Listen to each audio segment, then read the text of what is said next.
Jaya Radha Madhava Kunja Bihari.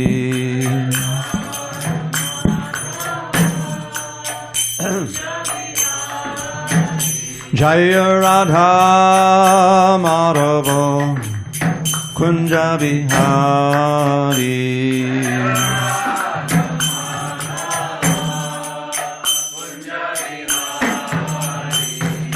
Gopi Janavallabha Girivaradhari.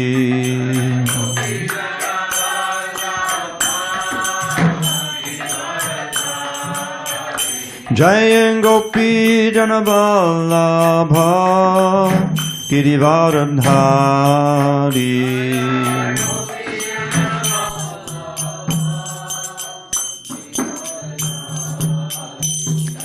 Yashodanandana Bhajana Ranjana.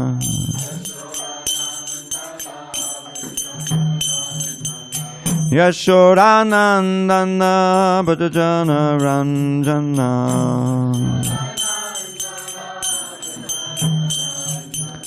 Yamuna Tira Vanachari.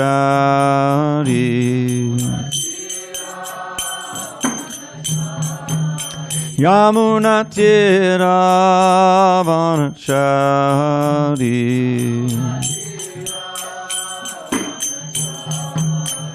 Jaya Radha Madhava Kunja Bihari.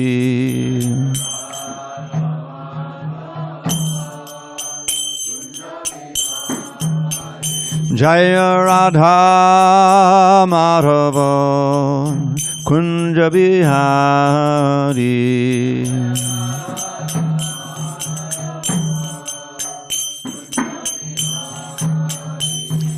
Gopi Janavallabha Girivaradhari.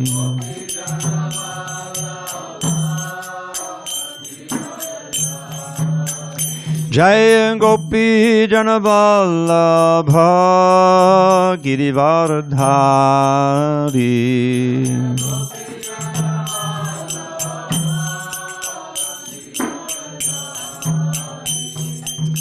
Yashodanandana Brajajana Ranjana.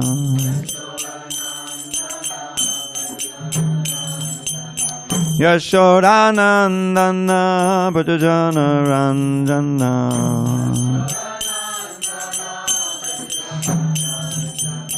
Yamuna Tira Vanachari.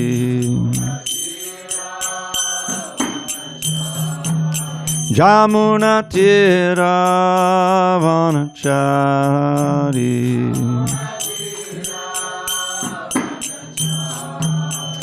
Jaya Radha Madhava Kunja Bihari.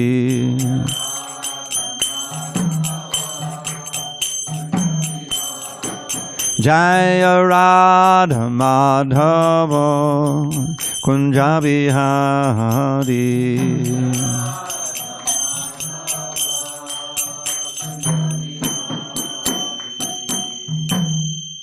Jai Om Vishnupad Paramahansa Parivrikacharya Ashtotar Sri Srimad His Divine Grace Srila A.C. Bhaktivedanta Swami Prabhupada Ki Jai.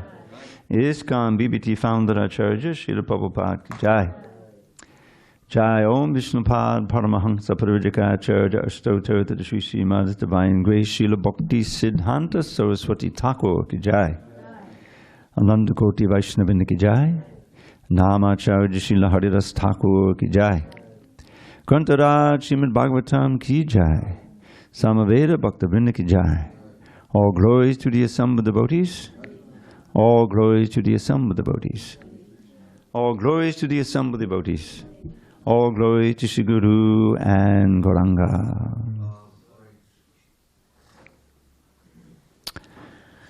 Narayanam Namaskritya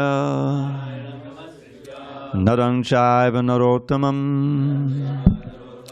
Devim Saraswatim Vyasam Tato Jai Madire.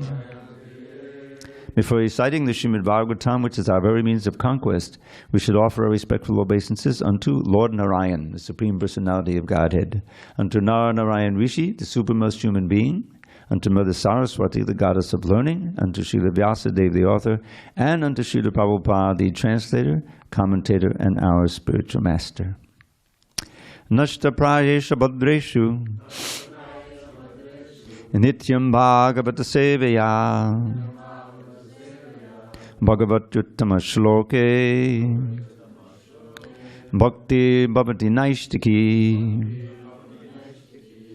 By regular attendance in classes on Srimad Bhagavatam and by rendering devotional service to the pure devotee, all that is inauspicious within the heart is destroyed almost to nil, and loving devotion to the Supreme Lord, who is glorified in transcendental songs, is established as an irrevocable fact.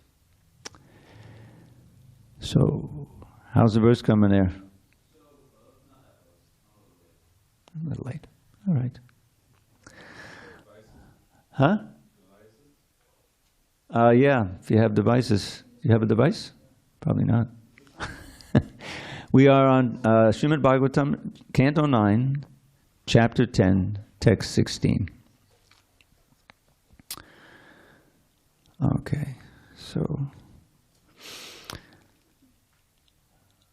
okay, 1 second here. Okay, on this 19th day of January, 2026 in San Diego, reading from Srimad Bhagavatam, translation and commentary by His Divine Grace A.C. Bhaktivedanta Swami Prabhupada. And we are in Canto 9, the pastimes of the Supreme Lord Rāmacandra. That's the chapter, Liberation. Chapter 9, Chapter 10, the pastimes of the Supreme Lord Rāmacandra, text number 16.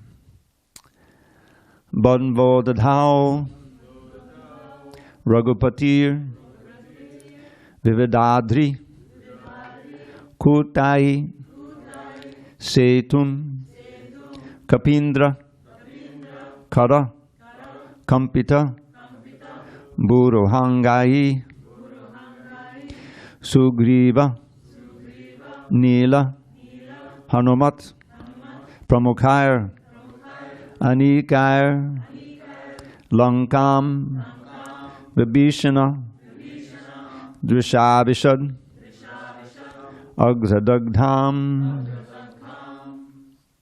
Okay, just give me 1 second here. All right. Banvo Dadha Raghupati Vividhadri Kutai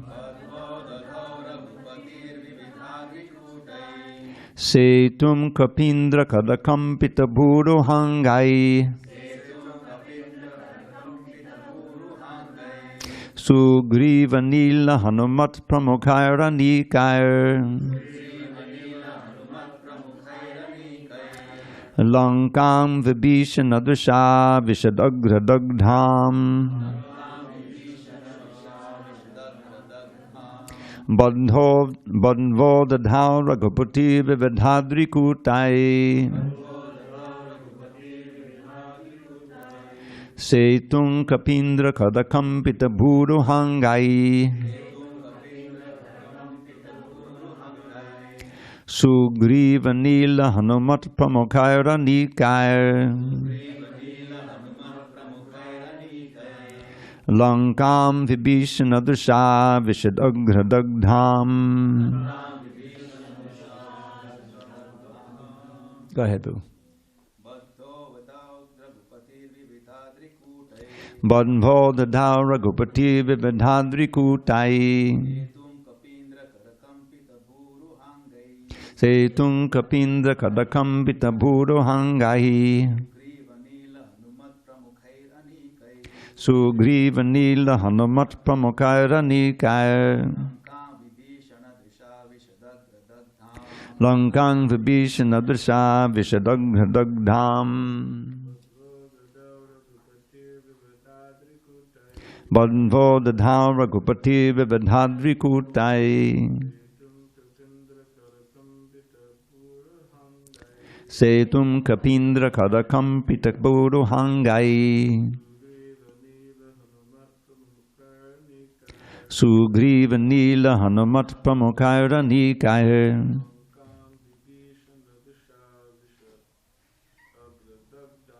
Lankang Vibhishana Dusha Vishadagna Dagdham.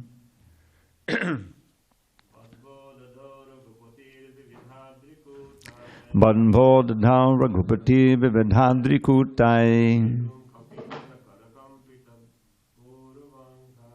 Setum Kapinda Kadakambita Buruhangai. Sugriva Nila Hanumat Pramukaira Nikaya. Lankang Vibhishana Dusha Vishadagna Dagdham. Ladies.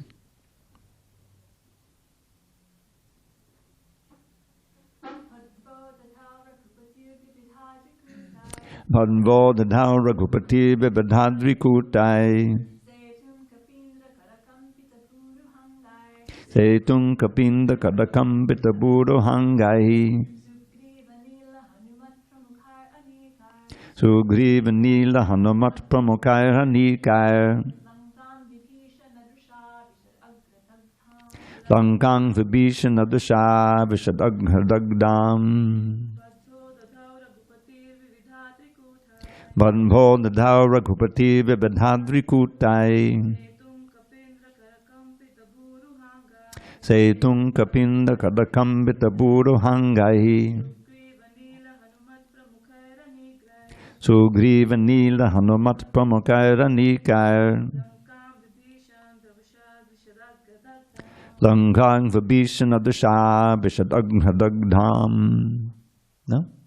Okay. Anyone online? Badho dadau Raghupatir Vividhadri Kutai. Banvodhau Raghupati Vividhadri Kutai. Setum Kapindra Karakampita Buruhangai. Setung Kapinda Kadakambita Buruhangai. Sugriva Nila Hanumat Pramukaira Nikaya. Sugriva Nila Hanumat Pramukaira Nikaya. Lankam Vibhishana Dusha Vishadagra Dagdam. Lankang Vibhishana Dusha Vishadagna Dagdham. Badva, after constructing Udadhau in the water of the ocean, Raghupatihi, Lord Rāmacandra, Vividha, varieties of Adrikutai, with peaks of great mountains, Setum, a bridge, Kapi Indra, of powerful monkeys, Kadakambita, moved by the great hands, Buruha Angai, with the trees and plants, Sugriva, Nila. Okay, I mean that's just their names. Let's try again. Sugriva, Sugriva, Nila, Nila, Hanumat, Hanuman, Pramukai, led by Anikai, with such soldiers. Lankam, Lanka, the kingdom of Ravana. Vibhishana Dusha, by the direction of Vibhishana, the brother of Ravana. Abhishat entered Agradagdham, which was previously burnt by the monkey soldier Hanuman. Translation. Shukadeva Goswami said, after constructing a bridge over the ocean by throwing into the water the peaks of mountains whose trees and other vegetation had been shaken by the hands of great monkeys, Lord Rāmacandra went to Lanka to release Sita Devi from the clutches of Ravana. With the direction and help of Vibhishana, Ravana's brother, the Lord, along with the monkey soldiers, headed by Sugriva, Nila, and Hanuman, entered Ravana's kingdom, Lanka, which had previously been burnt by Hanuman. Purport. Great mountain peaks covered with trees and plants were thrown into the sea by the monkey soldiers and began to float by the supreme will of the Lord. By the supreme will of the Lord, many great planets float weightlessly in space like swabs of cotton. If this is possible, why should great mountain peaks not be able to float on the water? This is the omnipotence of the Supreme Personality of Godhead. He can do anything and everything he likes, because he is not under the control of the material nature. Indeed, material nature is controlled by him. Maya jakshena prakriti suyate sacharacharam. Only under his direction does prakriti, or material nature, work.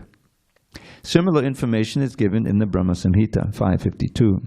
Yasya gaya pramati sambritakada chakro govindamadi purusham tamaham bhajami. Describing how material nature works, the Brahma Samhita says that the sun moves as desired by the Supreme Personality of Godhead. Consequently, for Lord Rāmacandra to construct a bridge over the Indian Ocean with the help of monkey soldiers who threw great mountain peaks into the water is not at all wonderful. It is wonderful only in the sense that it has kept the name and fame of Lord Rāmacandra eternally celebrated. Om jnana timirandasya jnanandjana salakaya chakshu unmilitam mena tasmai Shri Gurave namaha. I was born in the darkest of ignorance, but my spiritual master Srila Prabhupada opened my eyes with the torchlight of knowledge. I offer my humble obeisances unto him and all members of Shri Parampara, the disciplic succession. So, this wonderful summary of Lord Rāmachandra's Leela. Those who are familiar with the Ramayana, of course, these are some of the highlights, that building of that bridge. And as was brought up, I think, yesterday, there is some scientific evidence of that bridge. The bridge is gone from Setubandha to Lanka, but it's there are some big stones under the water that are in the form of a line, so it indicated that there's a real thing, which is quite nice. I think there's a similar thing in Dwarka, isn't it? Yeah. That there's some. They discovered the remnants of something behind it. Yeah. So that's not surprising to us. We believe these things without the so-called evidence, but it's you can see how important that is, because that will open some people's minds to the idea of, well, these kind of supernatural feats are possible for God. And that's one of the themes here that Prabhupada is emphasizing in his purports. Because remember the context in which he's writing. I mean, this is the late 60s and the 70s, late 70s also.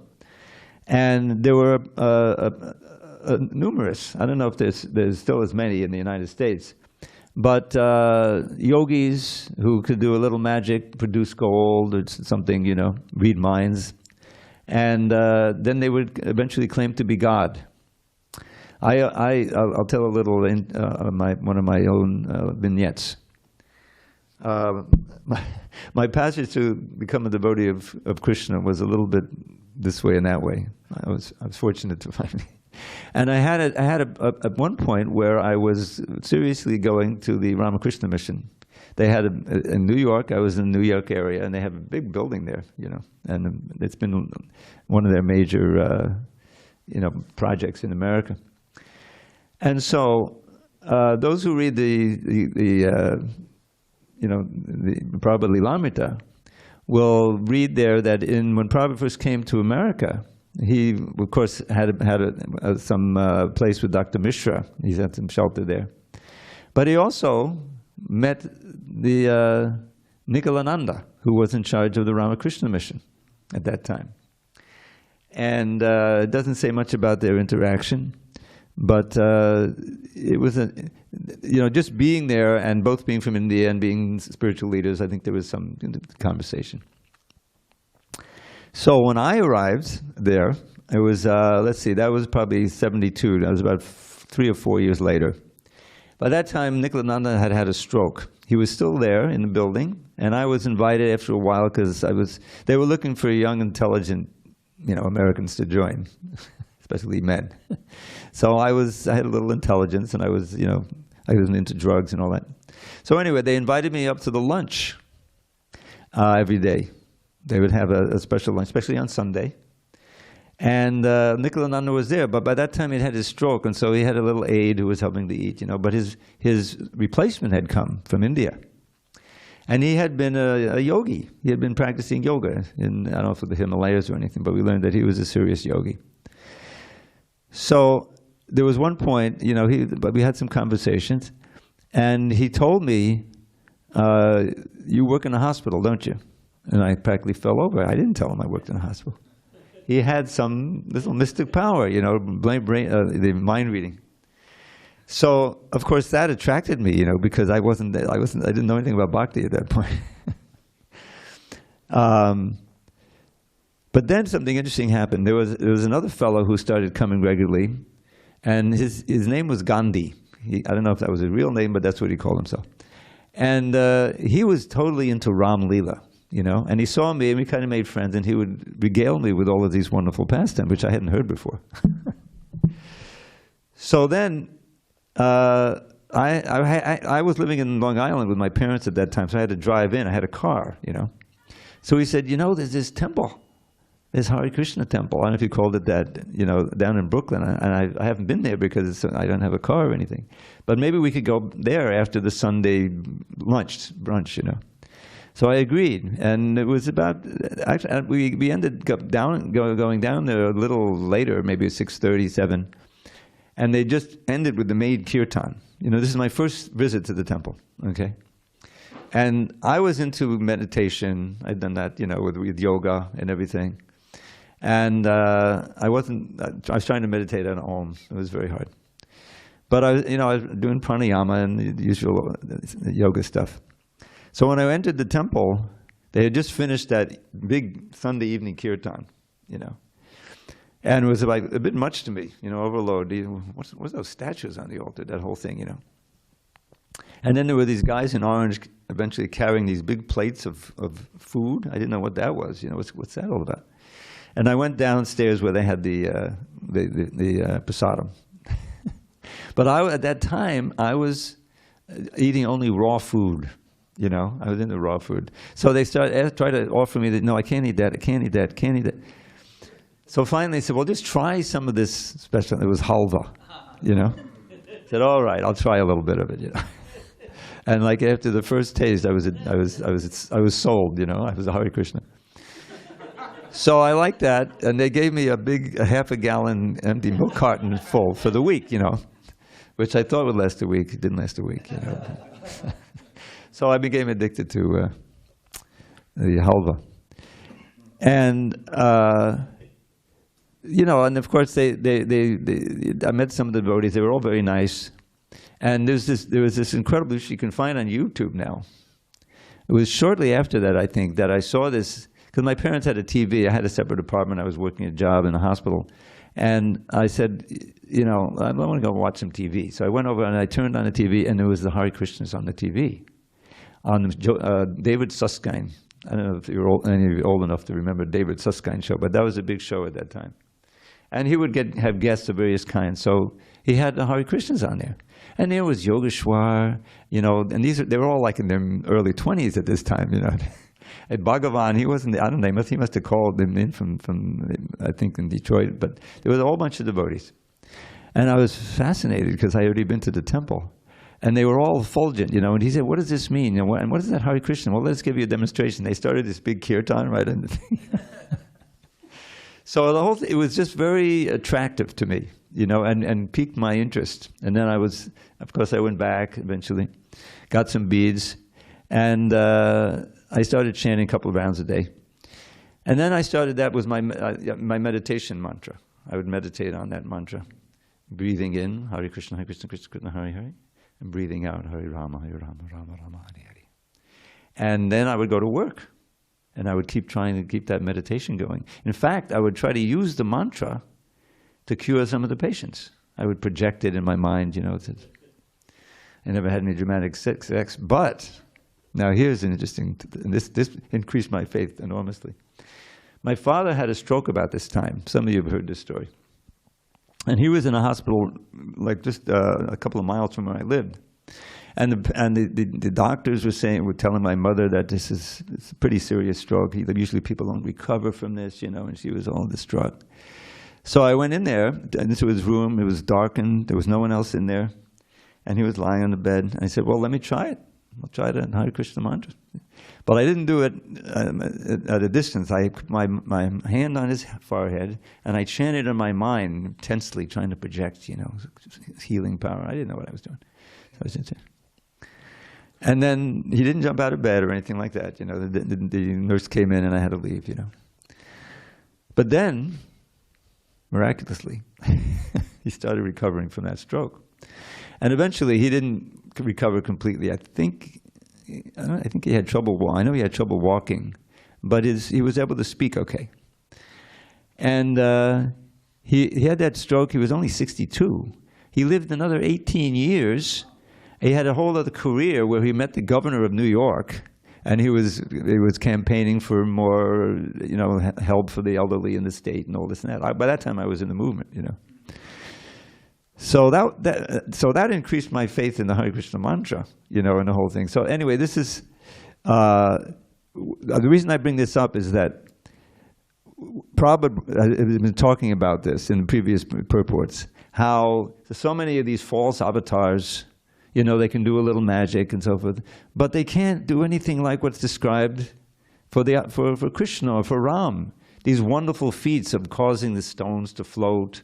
What to speak of the stones? They're causing the planets to float. They're in charge of the movement of the sun. He quotes, So if we have faith in the Shastra, we have, this is really God. And we don't get confused about charlatans who are trying to pretend to be God. This is a very important point in Prabhupada's teaching, because this is what he was competing with when he was in America. These fake avatars, and they caused havoc. So many people got diverted into that. And when they heard about the Hare Krishnas, they said, no, we already, they were committed. So Prabhupada, that was a very important part of Prabhupada's preaching, and he was really following in the footsteps of Lord Chaitanya, who, when he went traveling around, India.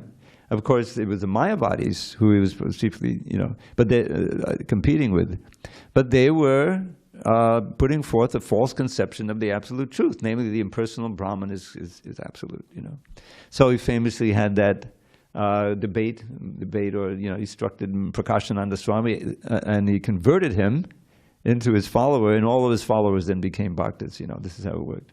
So this was how this started, and it continued after Lord Chaitanya left, with so many competition between genuine bhakti and this Mayavad philosophy, which when you read the Shastra, when you read the CC, you understand. Well, this was a plan. Shankaracharya was actually instructed, I think, by Shiva, or he is Shiva. He is Shiva. To give this commentary on the Vedanta Sutra, which of course is ultimately pure bhakti. We know from Prabhupada's name, Bhakti Vedanta. The end of knowledge is bhakti. It's not Brahman only, just merging into Brahman.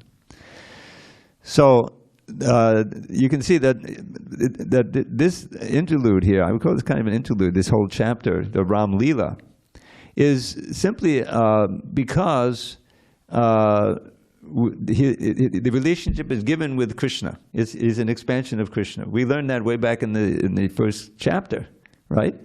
When it was at Krishna's Tu Bhagavan Swayam, which comes after a whole list of avatars, including Rāmacandra, and they are either angsha, partial expansions, or plenary expansions of Krishna. They have the same powers as Krishna, but they don't demonstrate at all that he shows. So this is what the Bhagavatam is. It is encyclopedic. It is the last work of Vyasadeva, and it's meant to bring about a revolution in the misdirected lives of this civilization. And part of that misdirection of these false avatars and preachers who are taking care of the naivete, come to America and show some magic, get some followers, get some wealthy followers, and make a whole lot of money, and then go back to India. That's what he did, Rajneesh. So anyway, that's the context that I see this in. And there are so many, these are kind of the highlights of Ram's Leela. I'm sorry, I forgot to get, back in the late 70s, I think it was, I think Prabhu was still with us, maybe in 76, the Vaikuntha Players. This was like the first, you have to realize they developed in New York because New York has Broadway. We had some devotees joining who had been professional actors in off-Broadway. I don't know if they were on Broadway, but they were, Lohi Taksha and Rasagya. And they were professionals. And there's a wonderful pastime where Prabhupada was in New York and they were putting on a play. And I was part of the players, not as a player, but as a musician. I would be off stage. The audience couldn't see me, and I was looking at and whatever the mood of the play was, I was trying to play music for that. That was my role, So they were wonderful devotees, and they put on the play the kidnapping, the marriage of Krishna and Rukmini, and the whole kidnapping. And they said there's a wonderful picture of Prabhupada watching that play, and you can see how happy he is. He's smiling, like he is. And the devotees are looking at him, and they're enjoying that way. But then after the play, he said, and of all the actors, the best was Rukmini. That was Rasagya, And I remember when her husband, Lohi Taksha, he came down, we had some cancer, serious cancer. And they were all encouraging me, should go to Vrindavan. So he went to Vrindavan, but then he was trying to leave, and they tried to say, no, stay here. And he passed in Vrindavan. So this, the demonstration that Krishna and his avatars give of true divine power. If we really have full faith in the words of the Bhagavatam, which we should. Now, how does that faith come about? Well, we see Prabhupada's faith. He took the trouble to write this commentary. And within the story of how the Bhagavatam came to be is there. Vyasadeva had written all these other books, because Ramayana wasn't written by him, that was by Valmiki. But he'd written all the Puranas and all the Vedas, and yet he wasn't satisfied. Why? He didn't know why exactly. So Narada Muni, his spiritual master, comes, and he gives these seminal verses. This verse, Prabhupada, one of the ones that is so important, Prabhupada chose to put into the preface. Now, the preface is the part of the book that explains how the book came to be. You see? And this verse is there at the end. He quotes it, and many of you know this. Tad bhagva sargo janataga viplavo yasmin patishloka mabadnavatyapi namanyanantasya shankitanyat shrinvanti gayanti gunanti sarva. So this verse is by a contrast with the previous verse, which whenever Ashram Maharaj comes, he always says this verse. Do you notice that? This is Nayadvachas chitta padangare yasho. I won't give the whole Sanskrit, but he says that it might be very beautiful Sanskrit. Every verse is beautifully composed. But if it doesn't contain the glories of the Supreme Personality of Godhead, then it is like a pilgrimage for crows. And then Ashraman would always say, well, what does that mean? A garbage heap. I mean, this is serious, because what Narada is telling Vyasadeva, that all that other literature that you wrote, it's of that nature. I don't want to blaspheme it. But the point is that this Bhagavatam is the crown jewel of all the writings of Vyasadeva. And why is it so important? Because it contains, what is it? Janataga Yasmin Bhati Shlokam Naman Yanantasya. It contains the name, form, qualities, and pastimes of the Supreme Personality of Godhead. And only such literature can bring about a revolution in the misdirected civilization. And that's what we're experiencing every day, how misdirected the civilization is. And it's not because of the present particular leader in America, although I don't want to sully the atmosphere with a name. You all know what I'm talking about. But it's like that all the time, because they're not, we see these wonderful kings who are devotees. Rajarshi. Who can tell me what Rajarshi means besides you? I know you know. And of course, Ram knows. Come on. Yeah, the combination of two words, Rishi and Raja. Raja Rishi. So a king who's also a Rishi, a wise person, who's a devotee, a learned devotee. And we have so many wonderful examples. From the beginning, King Parikshit, he made one little mistake, right? He was out walking in the forest, and doing a little shooting, and he got very thirsty and tired. And he went to a little hut, which is a bhajan kutir of Samika Rishi. And, Samika Rishi was in trance. So I don't know if he even saw the king. Of course he would have been very respectful, but he didn't offer him any water or a place to sit. So he became very upset. And who remembers what he did? Who can raise their hand and tell me? Come on, Dvija. What did Parikshit do? Yeah, there was a dead snake nearby. So he took the snake and garlanded him with the snake. And his son heard about that, Shringi, right? And here is like I think Prabhupada makes the point in the commentary. The beginning of the degradation, they're showing degradation in the age of Kali. Here you have a Brahmin who's been trained, who has Brahma Tejas. He's a young boy, but he doesn't have the discrimination. This is a wonderful king, Parikshit. He's a beautiful devotee. He's running the whole world. Oh, he's my father. I'm going to curse him to die in 7 days. You see, immature. So this was a beginning of the degradation of the Brahminical class, So Parikshit, now in wonderful evidence of his purity, he doesn't counteract the curse, although it could have. He has the power to do it. He accepted it as Krishna's arrangement, you see. So he sits down by the bank of the Ganges and suddenly, and over, I don't know how many days, so many saints and sages, different planets, they come down, and finally Shukadev comes and sits there to speak the Bhagavatam. And he does that, and in the audience is Sutta Goswami, who hears it, then he repeats it. Can you imagine? We have trouble, remembering the Hare Krishna mantra sometimes. And he heard it once. There was no repetition, there's no, book. And he remembered everything. And he was able to repeat that to King Parikshit, to the sages in Naimisharanya. So that's how the book came to be. And it is a distillation of the previous Puranas, because Krishna is mentioned in previous Puranas, and the life of Lord Krishna. And this is the book that will really satisfy Vyasadeva. He said, this is the book that Shukadev said you should, that Narada Muni says you should write. Wholly and solely dealing with the glorification of Krishna, his devotees, and the process of devotional service. And even though there are some parts of the Bhagavatam that seem not to deal with that, ultimately they all do. Just like I had a great opportunity, editing adventures. I could write a book, And one of those editing adventures, which is really probably the height of my career, I got to participate in that 2-month marathon in 1975, the 17 books in 2-month marathon, which when the managers heard about it, Ramaswar instinctively, Prabhupada, that's impossible. 2 months to produce 17 books. He was saying, we can really improve it. We have 2 months.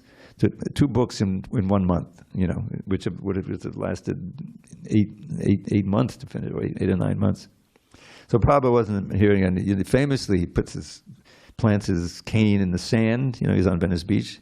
He says, "Impossible is a word in a fool's dictionary." Do you understand that? Impossible is a word in a fool's dictionary. You see, in other words, for a devotee. For a devotee surrendered to Krishna, there's nothing that's impossible.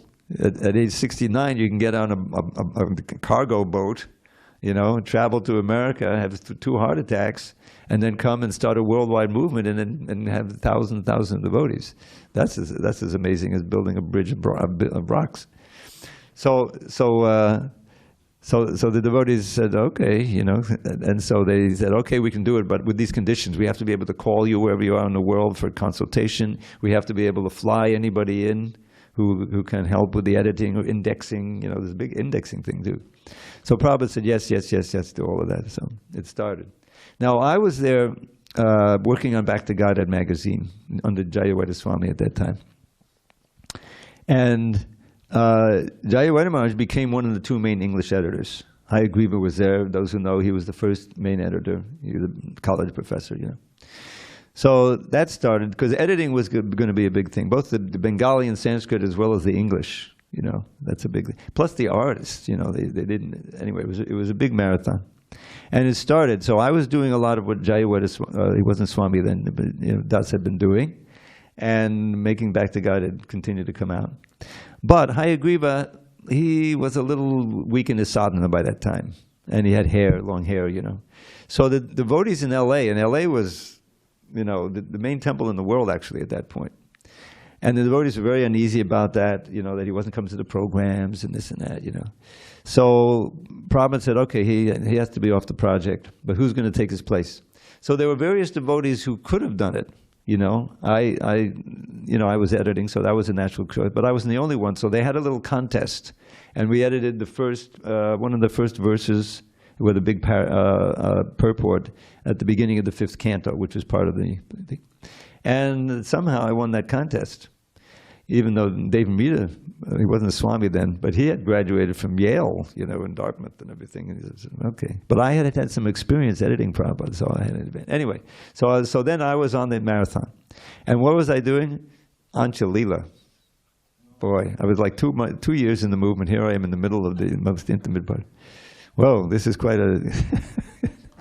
13, 14, 15, and 17, 4 chapters in the Anjalila. And about the same number in the 5th canto. Now, the reason why I tell this story, because some of the chapters, you know, perhaps the most memorable chapter of the 5th canto I edited was the final chapter, the hellish planets. And that was, because, you know, I edited sometimes late at night, you know, and here's these descriptions of these, you know, so it was kind of spooky. And there were paintings that were done, you know, for the books, but none of the many householders wanted to hang those paintings in their house. The paintings of the different torments, you know, from. So they were just hanging around. So, all right, I'll put them, because I'm doing that chapter. I put them in my room, you know. So I'm editing. It's 10 o'clock at night. Oh my God, you know. I looked at it. There's the. So it was quite an experience. But. You know, I just got this sense of participating in a very earth-shattering event. The sudden appearance of the whole Chaitanya Charitamrita and the 5th canto. Every time a book would come out, it would change the whole movement, because devotees would immediately read that. This 9th canto, I remember when that came out a few years later. And there was one passage here about how because the fall of the jiva became a whole issue later on. I won't get into that. But the Prabhupada said, I forget what the context was, but in the purport it says, yes, and the first birth that you get when you fall from the spiritual world is Lord Brahma. But every soul, and there's, you know, there's trillions and quadrillions and zillions of souls just on this planet Earth who are not devotees. They're insects, animals, this and that, or animalistic human beings. So every one of them had been Lord Brahma. Now Brahma lives for billions and billions of years. So every single one of those ants out there had 5 billion, billions of year lifetime behind him. I said, well, that's inconceivable, you know, but there it is right in the purport. So these books, they would change the whole movement when things came out like that. So anyway, this is the nature of the Bhagavatam, and I remember, you know, this wonderful summary of Lord Ram's Leela. Now, what I forgot to do, and maybe I'll do it because we'll still be on this Ram chapter, I think, next time I give class. This is why I brought up the Vaikuntha players, because they decided to go to New Vrindavan and put on a Ram Leela play. Because there was they had the forest, you know, in other words, it was a nice environment. So they did that, and there were many pictures taken and so forth, and we had an article in BTG about it, and I wrote that article. And what it was a little summary of Ram's Leela, which I think would be appropriate here, because this itself is a summary, obviously, that they're having. But I think it would give those who aren't 100% familiar, like an overall view of what the Ram Leela is about. But to come back to the main point why it's here, is that this is, you know, that much more glorification of Krishna, the Supreme Personality of Godhead. In other words, this is his part and parcel, or his expansion. And he's demonstrating these wonderful, as mentioned here, what is it? Not irrevocable, but he's omnipotent, right? This is what I learned this even before this was when I was a total atheist and I was in high school, and we read a little bit about religion, and that God has these main three qualities. He's omniscient, he's omnipotent, and he's omnipresent. Now there was a devotee, and that's right, that's here. And there was a devotee who gave a class. I don't know when this was some months ago, and he had some background in academia, and he gave a fourth one, omnibeneficent, or something like that. All good, which is useful to remember because Krishna is certainly that. But you see those qualities in spades. What is in the Bhagavad Gita? You find that. I am in, sarvasya chaham hridi sannivishto, right? I am in everyone's heart. And from me come knowledge, remembrance. And maya jakshena prakriti suyate satarasadam. Everything is moving, or the whole material energy, by my superintendence. This was probably one of his main preaching points, is that it's absolutely insane to think that all of this stuff is going on.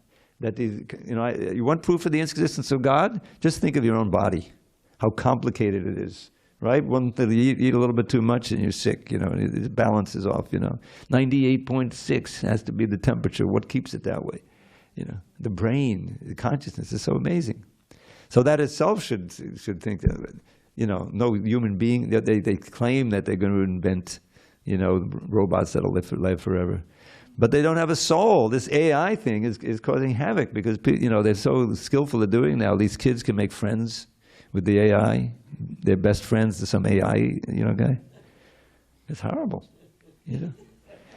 So, but the point is that consciousness itself is so amazing that it can only be created by a super conscious person. So it's wonderful we have this, details, and Prabhupada is expounding and expanding on the Leela that they chose to put in. But it all goes back to greater glorification of Krishna, the Supreme Personality of Godhead, and to see our position, as servants. That is our natural position. And we can be happy in that position and no other position. We may seem to, be happy in other things, but as in this verse, those who attend my Bhagavad Gita class, they'll know that I chant this verse maybe every other class, or maybe 80% of the time. What is it? Yehi sangsparjaja bhoga dukayona yaevate ajandamanta konteya nateshu ramate buddha. Now, if you know the translation, it's been revised a little bit. Those who are an intelligent person does not take part in the pleasures which are due to the contact of the senses with the sense objects. O son of Kunti, such pleasures are the source of all misery and have a beginning and end, and so the wise do not delight in them. You see. Now, then, we're pleasure-seeking, so where's we going to find our pleasure? Previous verse. Bhayasparsheshu asaktatma vindatyatmana yasukam sabbrahma yoga yuktatma sukam akshayam ashnute. Now those last few words are the key. Sukam akshayam ashnute. This person that he describes in previous words of the verse enjoys unbreakable, unlimited happiness. You don't find that. Any kind of material happiness, we know it comes and it goes, and if you indulge too much, then it immediately causes misery. But the ultimate misery is it brings you back to another birth. And in this age, probably subhuman birth. So that is the result of all of this sense gratification. So the wise person abjures that. So this verse says, Bhaya sparsheshu asaktatma, not attract to this external stimulation of the senses. Vindityatmani yatsukam, enjoying the pleasure within by contacting the Lord, who's ultimately within us all the time. Sab Brahma Yoga Yuktatma, linked to the Supreme Brahman, Krishna, through Bhakti. Sab Brahma Yoga Sukam Akshayam Ashrute. Such a person can enjoy endless and ever-increasing happiness. And, how can you believe in that? That's where the presence of the Acharya, the realized soul, comes in. Prabhupada gave us all these books and the temples and the prasadam and everything. But most importantly, he gave us his own association. So we could see the transcendental qualities of someone who's truly realized. That even in the greatest difficulty, he wasn't shaken, you know, and he was able to tolerate. He perfectly demonstrated the nature of a sadhu, tatikshava, karunika, tolerant and also merciful at the same time, friend of all, trying to preach. You know, he gave Jesus Christ his example. And determined to fulfill the mission of his spiritual master and the prediction of Lord Chaitanya. And somehow, you know, I'm not going to say miraculously, by the empowerment of Krishna, he was able to travel all over the world, inspire people to chant Hare Krishna, read his books, become devotees. You know, like we had that wonderful initiation last night. And as I noticed, you always preface each one with, yes, following and empowered by Nityananda, you know. That's wonderful. That's actually what it is. So that you know, we're part of that. And understanding and believing everything, all of these things. Yes, there is, and you know, we don't need the rocks at the bottom of the ocean to believe in the bridge, you know. But for those who don't want to believe, that'll help them to have a little bit of faith. And so the Krishna, and it's always, you know, he's always doing this to enliven his devotees, to punish the miscreants. You know, as he says in Bhagavad Gita, Parasanaya Sarunam Vinachaya Duskritam, protect my devotees, and to reestablish Dharma. So that's what we're doing. We are trying to practice the real Dharma, which is that which results in pure devotional service, and to give it to others. This is most pleasing to Krishna and all the parampara. And we make an effort to try to distribute the knowledge through Prabhupada's books and to live it. I came up with this little motto, which I don't know if it's become current yet. Maybe you can pick it up if you want. Bhagavad Gita, learn it, live it, and give it. Okay? I'm going to send it to you can, but my Vaisheshika Prabhu can pick up on it. He has similar things. But that's actually our whole program. We learn the philosophy by the classes, reading carefully, and we decide, we control the senses and to actually follow it. Accepting those things which are favorable and rejecting those things which are unfavorable. We have so much wonderful instruction. And I'm just to encourage you, you know, of course, this came about, you know, because I had a propensity for rhythm and all this thing. But when I encountered the Sanskrit language, first of all, Bhagavad Gita wasn't through. I started memorizing verses in Bhagavad Gita. And it's nice, you have a partner. In those days, we all had little index cards. We had the verse, you know, written out with space in between. We put the synonyms, you know, in between, so we could tell, and the translation on the back, you know. And then you could share with your friends.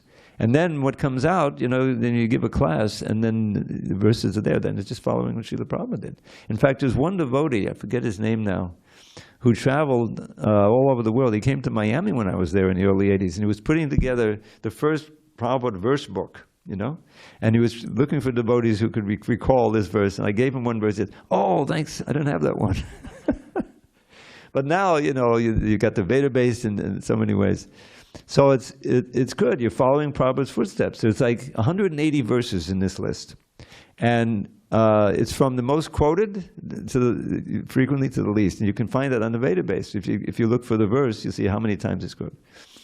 So the first verse is that most quoted. I think we all know this one. Hare Krishna, Krishna Krishna, Hare Hare, Hare Ram, Ram Ram, Hare. That's actually a verse. And then Kali Santara Upanishad, that's one verse. And the next verse, very important. Iti Shodashakam Nam Kali Kalmashanashanam, Natak Padataropaya, Sarva Vedeshu Drishyate. These 16 names are the best, most efficient way to counteract the ills and evils of the age of Kali. You can search all the Vedas. You will not find a more efficient means than chanting this. I think Lord Chaitanya would quote this. You know, this is one of these, he's spreading the Hare Krishna mantra. So, let me just share some of my favorites. Sometimes, you know, I haven't seen them for a while, and I'm reminded, and I said, oh, I know that one, you know. Second canto, third chapter, final verse. I think this is it. Maybe second canto, second chapter. Pibandihe Bhagavata Atmanak Satam Katamatam Shavanaputesha Samritam Punantite vishayavadushatashayam vajanti tachadana rohantikam. So pabanti means to drink. Those who drink through the ears, pabanti bhagavata atmanaksatam, the katamritam, the nectar of the kata about the Supreme Personality of God who is very dear to them. Katamritam shravanapateshu, through the ear holes, and who are fully satisfied with that vibration. Sambatam. What happens? Punantite, they purify the polluted aim of life known as sense gratification. Vishaya vadushadashiyam. Vishaya is sense gratification, vadushada is contaminated. Then what happens? Vajantita chadanasudoruhantikam. They return. Prabhupada says they return. Vajanti means to go, but we go back to Godhead. So he wrote return. They return to the spiritual world and take up a place near the lotus feet of Krishna. You see, Vajantita chadanasudoruhantikam. So this is at the end of it, and the last few verses in the chapter actually lead up to this. So it's very nice to check that out. But that's just one verse. I remember, here's another one on the similar lines. There's two verses. I'll share this with you and then it will end. Oh my God, I went so far over time. I'm sorry. But Lord Brahma's prayers for creative energy, I think in the third canto, the second canto, I forget. But there's a prayer there where he's describing who goes to Vaikuntha, who doesn't go to Vaikuntha. This is the one who doesn't get to go to Vaikuntha. Yahi vajan yanna vajan kadabador vachananavara chinbandiyenya vishayaku katamatigni yastu shata hatabagaya nibarata saras tang tan chapanda sadaneshu tamaksu hanta. The last word in the Brahma says is alas. So this is the heavy duty verse. Yan navajan, they don't go who do this following thing.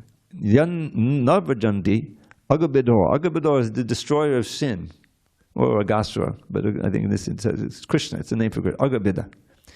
Rachananuvada, a creation of words, some book or something you hear.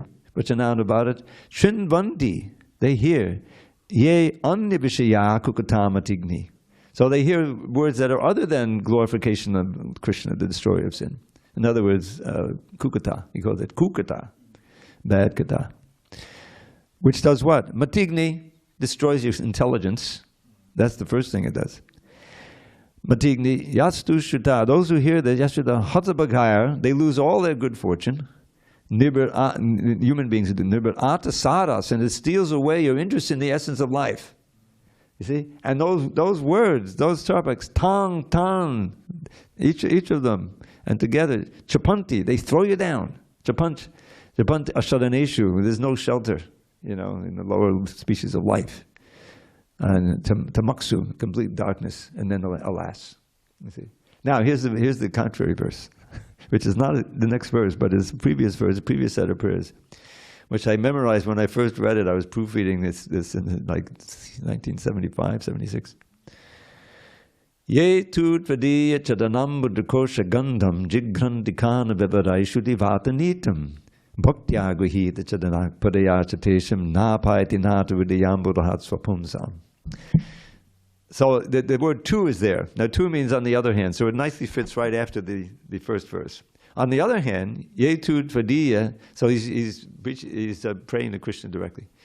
Ye tu tvadiya chadanam buddhakosha, those who are able to relish the fragrance of your lotus feet by hearing through the ears, jigranti karna vivarai shuddhi vatanitam, carried the descriptions in the Shastra, carried by the Vedic sounds. You're relishing the fragrance. In other words, you're experiencing the fragrance by hearing. Chadanambuddha kosha gandham jigranti karna vivarai shuddhivatanitam. What happens to them? Bhaktyaguhita chadanag. They accept the devotion to your lotus feet. Guhita padayachatesham napayati nata vidayambur hatsapums. And you never separate yourself from their hearts. So in other words, here's the contrast. And this is why Prabhupada gave us this ocean of Krishna Katha. We should read it, study it, share it, memorize it, and absorb our minds in it, and absorb our thoughts in it. And give it. Hear it, live it, give it. Okay? And give it in book form and also to each other by glorifying the Lord. The ideal, the essence of the whole thing is Harinam Sankirtan. I chant, you hear. You chant, I hear. And that is the essence of it. So, we've been given this wonderful heritage.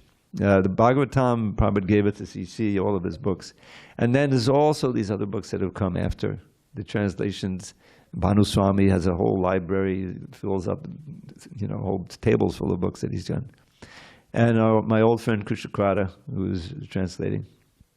So I'll end with one verse that Krishna Krata revealed. This is by Bilvamangal Thakur. And I couldn't help think about it when I heard the name of my old friend Nelson. Is he here? There he is. That's Navanita Gopal, right? Okay. So I don't know if I did this one, but some of them haven't heard it. Well, most of them heard it. So it's two of the people you brought haven't heard. So this is, here's the example of how Sanskrit can be just a sound. What to speak of the meaning? Nitang navanavanitam ke nitapitam paya kone mulari. It is samodiya tandam bhuma balam namamigo balam. So this is Krishna throwing a tantrum. Mother Yashoda's there. Who stole my butter? Who drank my milk? And where can my flute be found? I bow to the cowherd child who shouts these words as he rolls on the ground. Have you ever done that? I don't think so. These kids are too well behaved. They're all Tories. So there's an ocean of verses like that. And just ask me. I have them all on my computer. I made recordings. I have made recordings of it. I have the various selections from the Stava Mala that I made, and I put some of them into poems. All right, it's getting late, so I'll just give you one sample. This is from the first Kunja Biharashtaka. 8 verses meditating on Lord Krishna relishing in the gardens of Vrindavan. This is the second one too. So it goes like this. This is very appropriate for this. Sarvatak patida kaula kapava punksanena vitabasa vagarva goshta rakshana kade gididhadi lilayaji yati kunja bihari. When Indra's sacrifice he stopped, he stole the Deva's pride by playfully uplifting Gidi Govardhan to hide his friends and cows beneath the hill for 7 nights and days. All glories to the Lord who in Vrindavan's forest plays. So you just write to me at Dravida108, Gmail. I'll send you the file. And if you write me again, I'll send you the recording of the file. Okay, it's time. I guess we don't have time for questions. We started a little late. Thank you all very much. All glories to Srila Prabhupada. Hari Hari Bol.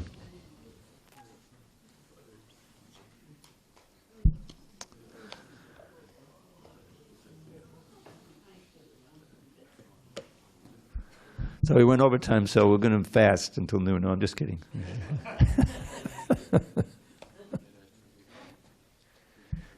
In this temple, every Ekadashi was a half-day fast when I first came here. Finally, I said, why are we doing this? This isn't the Prabhupada didn't say. They started having Ekadashi break.